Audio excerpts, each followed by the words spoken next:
Honorable Minister, Your Excellencies, distinguished guests, ladies and gentlemen. As was just mentioned, my speech is a reflection of what has gone in the past 4 years and what is to come in the coming 5 years. And this is a sincere reflection of the past, focusing on one particular area. First of all, my thanks to the University of Rwanda, the Ministry of Health, Rwanda, the Brighton and Sussex Medical School for organizing this wonderful event. Then, of course, I would also like to thank or acknowledge my university, Addis Ababa University, represented here by the Vice President, Dr. Mutikemulla.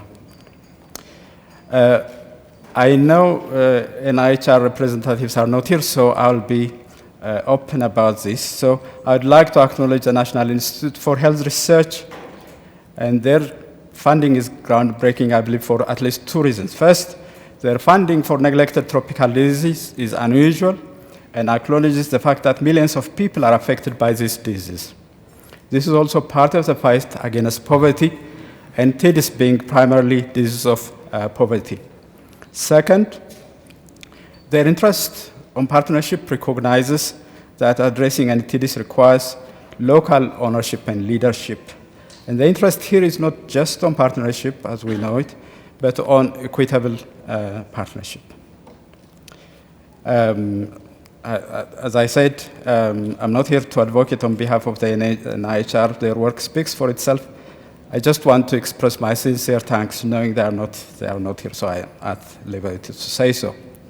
And as I often do, I also would like to thank the UK taxpayers for supporting this work for the past 4 years and funding the coming 5 years. I also feel extremely lucky that we have been partnering with Brighton and Sussex Medical School. I know they would know that this is coming, so. But I think as a reflection, it's a lesson for all of us. That's why I am openly saying this. And I believe we had exemplary partnership. And why do I say this? First, it was based on a partnership model that emphasized equity, autonomy, choice, and freedom. In fact, we even called this a partnership maturity model. And the relationship wasn't just at the top, but also across the board, scientist to scientist, finance to finance, communication to communication, admin to admin. And I think this is part of the main reason for the success of the program. Second, it's difficult to talk about equity without capability. Ensuring that capability is built to guarantee impact, and equity was our priority in this partnership. And one of the things that gives me great pleasure, as my hair is increasingly gray, is to see young scientists not only with smart minds and ambitions, but also with values, scientists who care about their people, humanity, and the world. Building a critical mass of such scientists takes time, but that's exactly what we have been doing throughout our partnership. In the past 4 years, we have been doing. In the next 5 years, that's what we will be doing. In the coming years, that's also what we will be focusing. And we have excellent PhD and postdoctoral fellows as part of our effort to increase capability. And we also see this capability, I want to emphasize this capability enhancement as a deposit toward this sustainable partnership. Third, our partnership had flexibility. For example, when COVID-19 came, it was a serious test on our partnership and our work in general. Severe restrictions on mobility, this was one of the major challenges we experienced. And of course, it's difficult to imagine equity without equity in mobility. So what we did was we redesigned our training, our work opportunities, and facilities as well. And of course, the NIHR also understood this and offered us some flexibility without losing the key accountability mechanisms, of course. And finally, our partnership was focused on people, yes, scientists and students, but we also focused, and that was a priority, on engaging with the community and making a difference to the lives of the people. This is, through our partnership, we were able to facilitate in Ethiopia effective care to over 2,000 severely affected people with lower limb swelling and reached 12,000 households with a message of hope. and equipped a large number of care providers and scientists. And that was phase 1. In phase 2, I'm certain that we will build a partnership with even bigger impact. I'm very happy that we have institutions now in 3 African countries partnering. The Mycetoma Research Center, extremely impressive, a pioneering center, a large NTD center with many capabilities that they could bring over to the partnership. CDT Africa is a young institution, but already with a clear track record of training and research excellence. Addis Ababa University, the host university of CDT Africa, has now grown to be one of the most impactful institutions in Africa. I'm really pleased University of Rwanda is now part of this effort. They have excellent leaders and scientists. Some of them I have the privilege of knowing.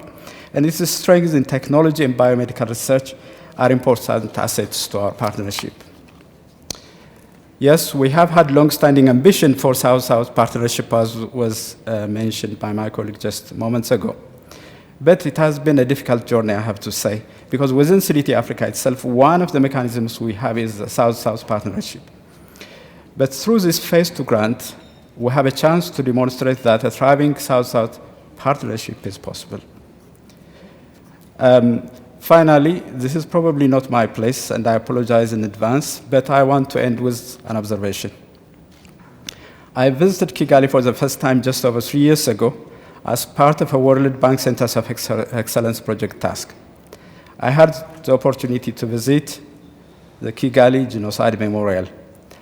I'm sorry, but I was not very keen to visit the site because I was imagining many things. But I went. I'm glad I did. Of course, the way the museum was set up, curated, and how the visit was handled was extremely professional. And I learned a lot. And of course, on the day, as many people I'm sure do, I also cried a lot. One of the questions I had, because the Kigali I saw was a thriving city, was how it was possible for the city to get that point in 25 short years, to be a thriving city in 25 short years. Kigali was essentially rebuilt from the ashes, and that would have required an unimaginable amount of sacrifice, dedication, goodwill, and partnership of good nations and good people. And the unfortunate lessons from these are needed if we are going to eradicate NTDs and transform Africa.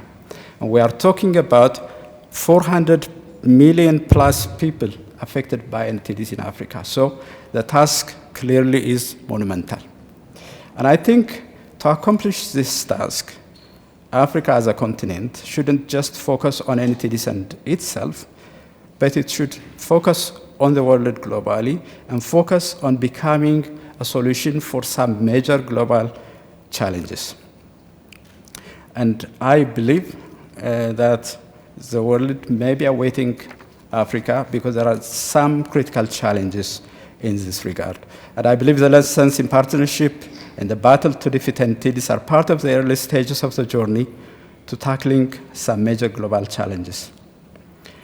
I know there is a huge expectation. I have a huge expectation for our partnership for phase 2, and that's rightly so. So we commit to do our small part, and yes, this commitment is part of a phase 2 NTD project. It's also part of a bigger national engagement between our 4 countries. So I didn't mention the UK, I'm mentioning the UK here. And I say between our 4 countries and partner organizations like the WHO and so on. We shall overcome. Thank you very much.